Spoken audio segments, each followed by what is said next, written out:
Matinding perwisyo raw ngayon ang tinitiis ng mga taga-barangay Santa Cruz, Curimao, Ilocos Norte.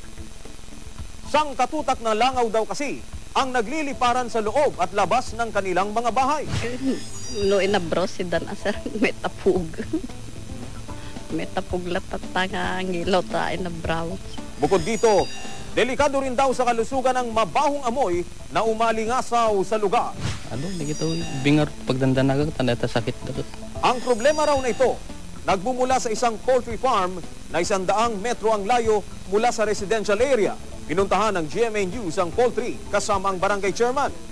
Hindi na nagpa-interview ang nagbabantay, pero ayon sa kanya, normal lang daw ang dami ng langaw dahil harvest season. Panahon lang arti tudtudong kastoy na dungilaw sa pela mayra namang kastoy di kada adu damanan di sama. Nakatakda na raw mag-inspeksyon doon ang mga opisyal ng Municipal Health Office para matukoy kung kumpleto sa permit o kung sumusunod sa patakaran ang may-ari ng poultry farm.